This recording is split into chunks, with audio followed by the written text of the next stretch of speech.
The conductor's grip tightened on Ellie's arm as he steered both women toward the rear of the crowded Amtrak carriage. His face twisted in clear disapproval. "Ladies, this is a family train. Take your business to the back where it won't bother anyone," he muttered loud enough for the nearby passengers to hear, a few nodding in agreement while others averted their eyes. Annabelle's fingers interlaced with Ellie's, squeezing hard as if to anchor her against the rising tide of shame that threatened to swallow her whole. 10 minutes later, the train's brakes screamed in protest as the entire journey from Chicago to New York came to an abrupt halt, the sudden stop throwing passengers forward in their seats.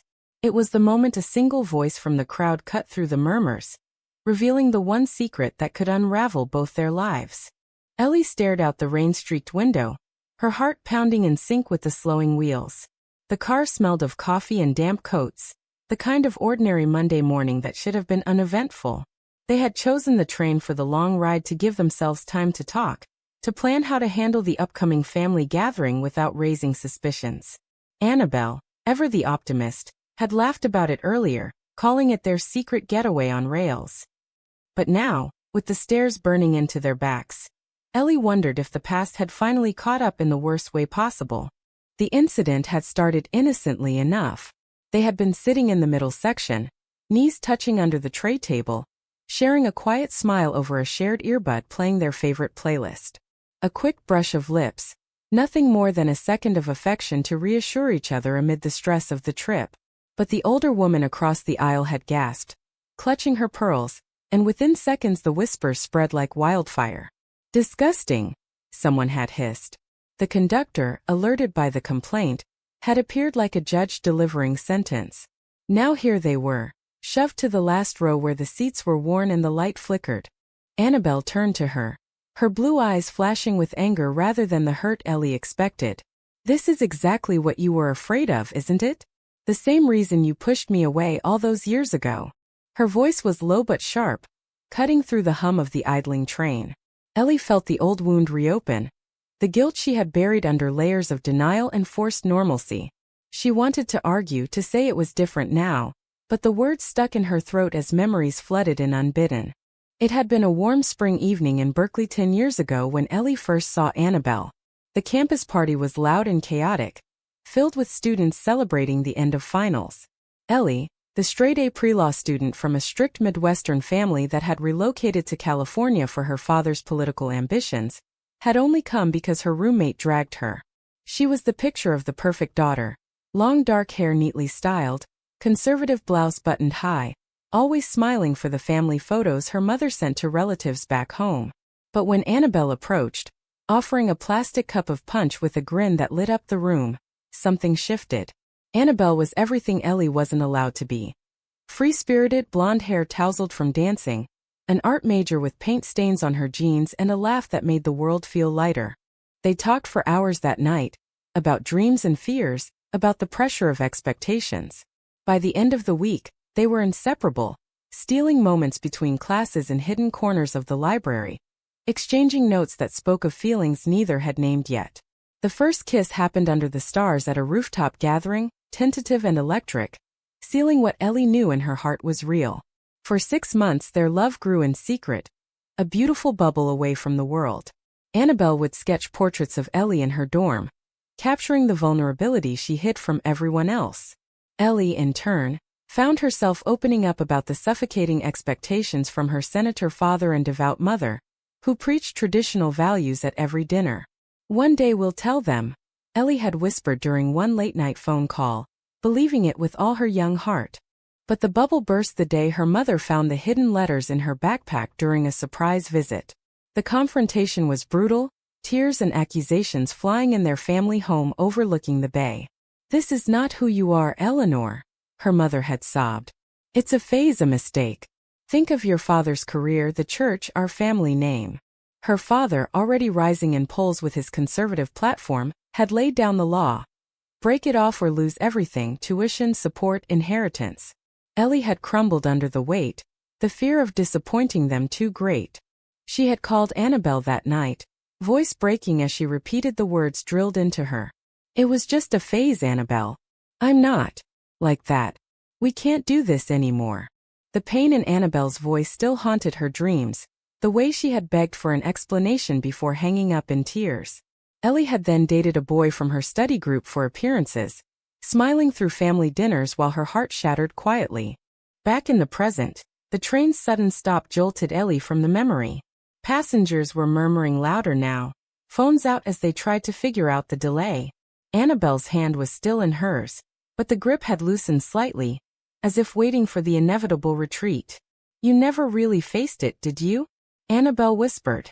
"Even now, after we found each other again, you're still hiding." Ellie opened her mouth to respond, but a shadow fell over them. A man in his 40s, wearing a faded college hoodie, had followed them to the back. "Wait a minute," he said, his voice carrying across the car.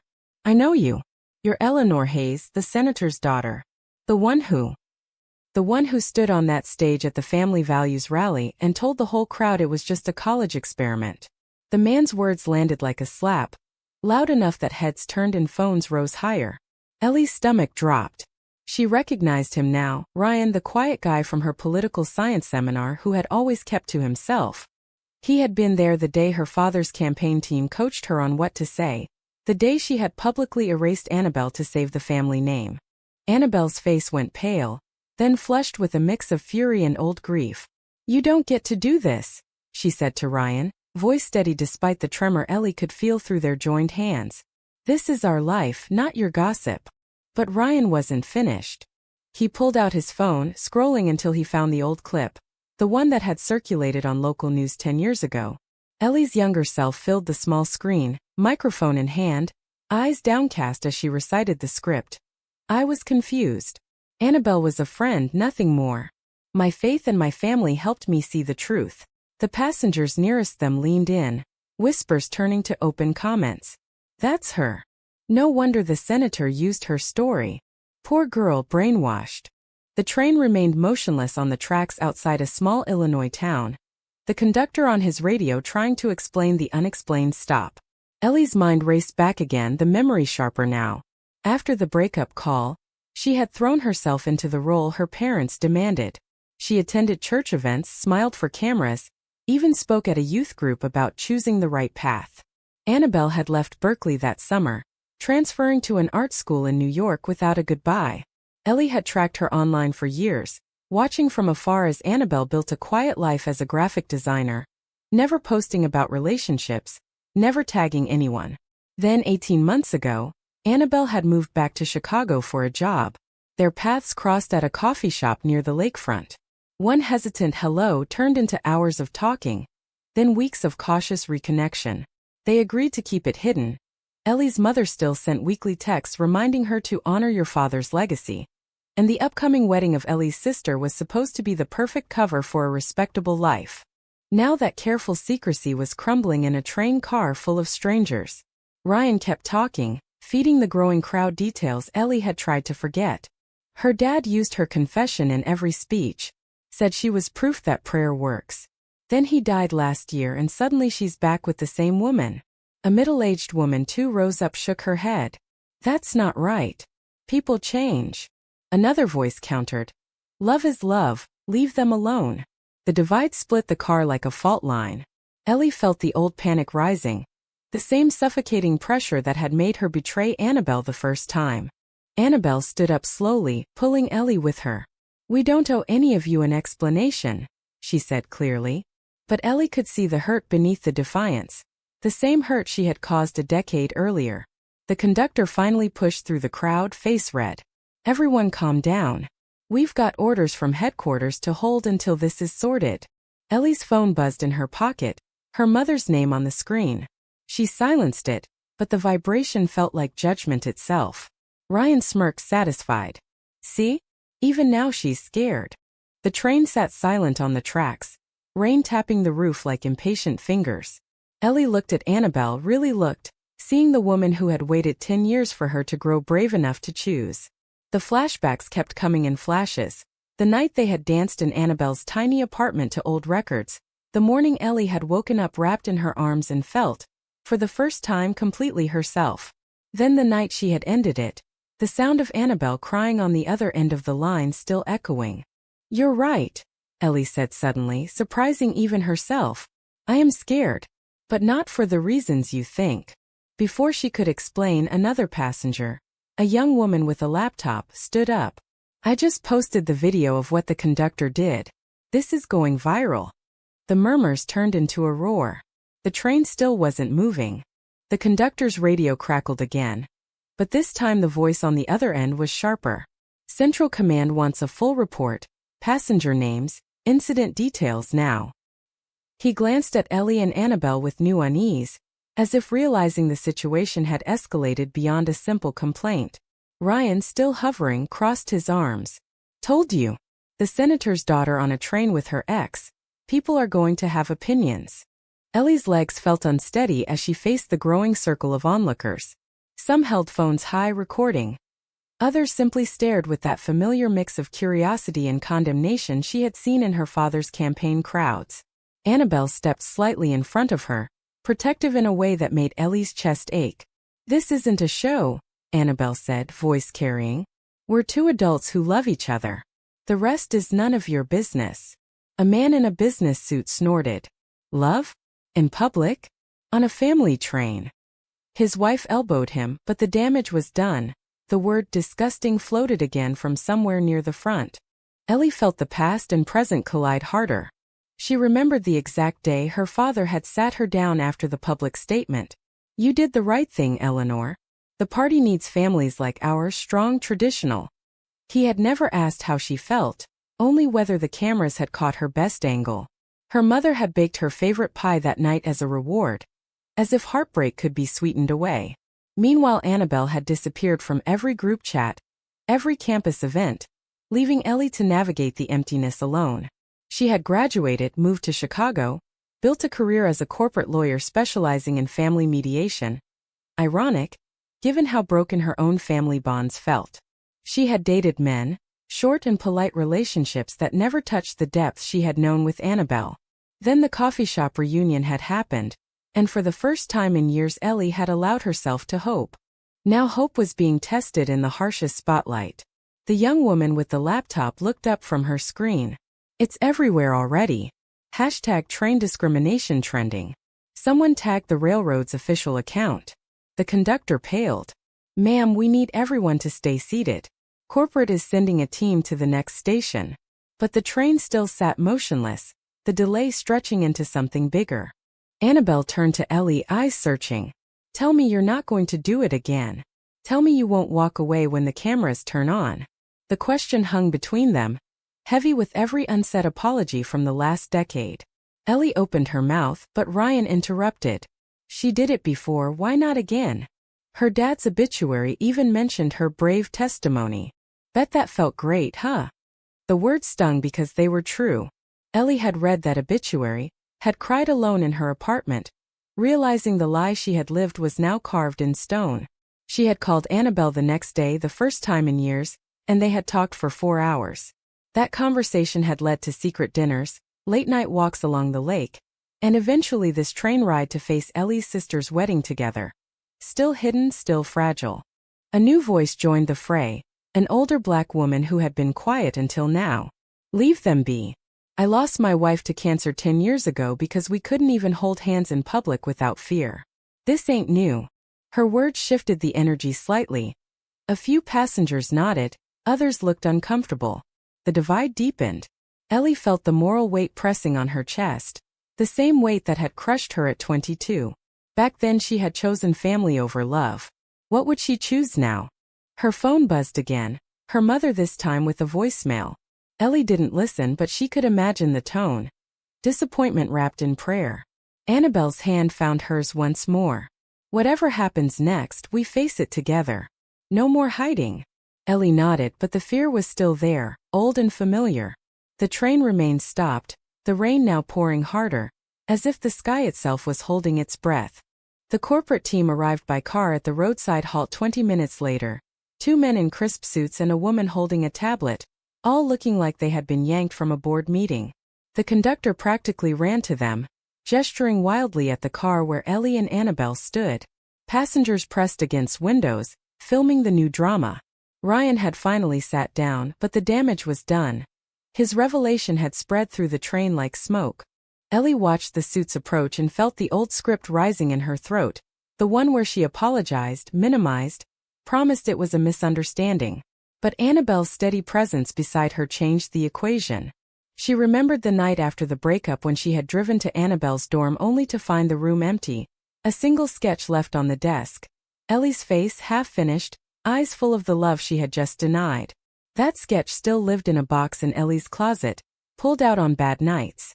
The lead suit, a tall man with a name tag reading corporate relations, cleared his throat. "Miss Hayes, we understand there's been an incident. The railroad regrets any discomfort. If you and your companion would like to move to a private car until we reach the next station, we can arrange that." The careful wording made Ellie's skin crawl. Discomfort. Companion. As if their love could be politely erased again. Annabelle spoke first. "We don't want special treatment. We want the same respect every other passenger gets." The woman with the tablet typed furiously, eyes flicking between them. "Social media is exploding. We're getting calls from national outlets. Your father's name is trending again, Miss Hayes." Ellie closed her eyes.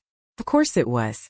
Senator Thomas Hayes, champion of traditional marriage, defender of family values, now posthumously linked to his daughter's very public lesbian moment. The irony would have been funny if it didn't hurt so much. Flashback hit again, sharper this time. The rally had been in a packed auditorium. Her father had introduced her as "my brave daughter who chose truth over temptation." Ellie had stepped to the podium, hands shaking, and delivered the lines that broke Annabelle's heart and saved her father's poll numbers. Later in the green room he had hugged her. "I'm proud of you, kiddo."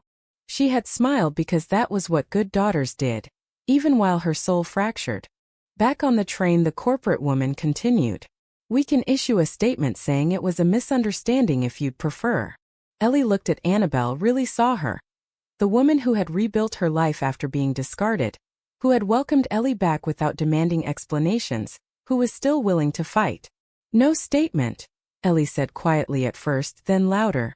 "No more lies." The words felt like stepping off a cliff. Passengers murmured. The suits exchanged glances. Ryan stood again. "About time." Annabelle's eyes filled with tears, but she smiled. The first real smile since the conductor had touched them. The corporate team looked uneasy. Stopping a full train for a PR situation was not in their playbook. "We'll need to move the train shortly," the man said. "But corporate wants you both to know we do not condone discrimination." Ellie felt the guilt that had lived in her chest for 10 years begin to crack open. She turned to Annabelle. "I'm sorry. For then. For now. For every time I chose fear." The apology spilled out raw and unscripted. Annabelle pulled her into a hug right there in the aisle, ignoring the cameras. "I waited for this," she whispered. "I always knew you'd get here." The older woman who had spoken earlier clapped slowly. Others joined. Not everyone, some still frowned, but the atmosphere shifted from hostility to something more complicated. The conductor finally announced over the speaker, "We'll be moving in 5 minutes. Thank you for your patience." The brakes released with a hiss. Ellie held Annabelle tighter as the train began rolling again, the world outside blurring past. But inside something had finally started moving too. By the time the train pulled into the next station, news vans were already waiting on the platform. Ellie and Annabelle stepped off together, corporate escorts flanking them like reluctant bodyguards. Phones flashed. Reporters shouted questions. "Ms. Hayes, are you confirming your relationship? Does this mean you reject your father's legacy?" Annabelle kept her hand in Ellie's, chin high. Ellie felt exposed but strangely light, as if the weight she had carried for a decade had finally been set down. They found a quiet corner in the station cafe while the train continued without them. Corporate had arranged alternative transport later. Over lukewarm coffee, Ellie talked. She told Annabelle everything she had never said out loud. The nights she had cried after family dinners, the therapy she had started in secret last year, the way her mother still sent Bible verses every Sunday. Annabelle listened, then shared her own side. The months of depression after the breakup, the art she had poured her pain into, the decision to never beg for love again. Yet here they were. The confrontation on the train had forced the truth into daylight, and daylight, Ellie realized, was not as terrifying as she had feared. Her phone had 40 missed calls, mostly her mother, one from her sister begging for details before the wedding. Ellie dialed her mother back. The conversation was short and painful. "Eleanor, think of what people will say." "I am thinking, Mom. For the first time in 10 years, I'm thinking about me." The line went quiet, then her mother whispered, "I love you. We'll figure this out." It wasn't acceptance, but it wasn't disownment either. Progress, however small. Annabelle watched her hang up, pride shining in her eyes. "You did it." Ellie laughed, shaky. "We did it." They sat in the cafe as evening fell, hands linked openly on the table. Passengers from their original train recognized them, some offering quiet support, others simply nodding.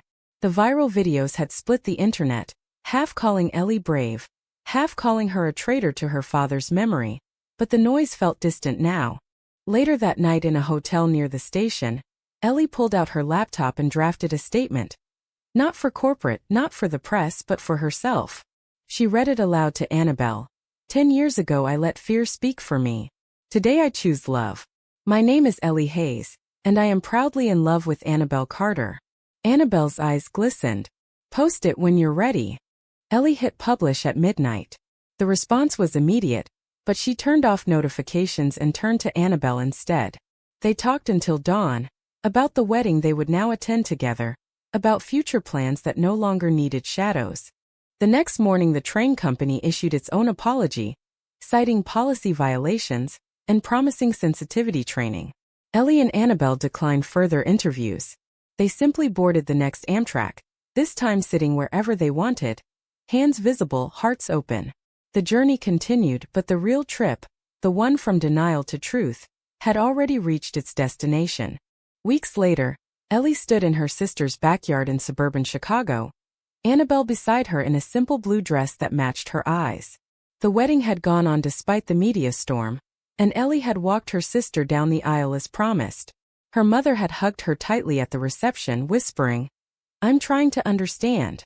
Her brother-in-law had raised a toast to love in all its forms, earning awkward but genuine applause. Small steps, but steps forward. Ellie and Annabelle had moved in together the week after the train incident. The apartment overlooked the lake, filled with Annabelle's sketches and Ellie's law books. They argued sometimes, old wounds still tender, but they argued honestly, then held each other after. The community judgment had faded into background noise. Supporters outnumbered critics online. And in real life most people simply moved on.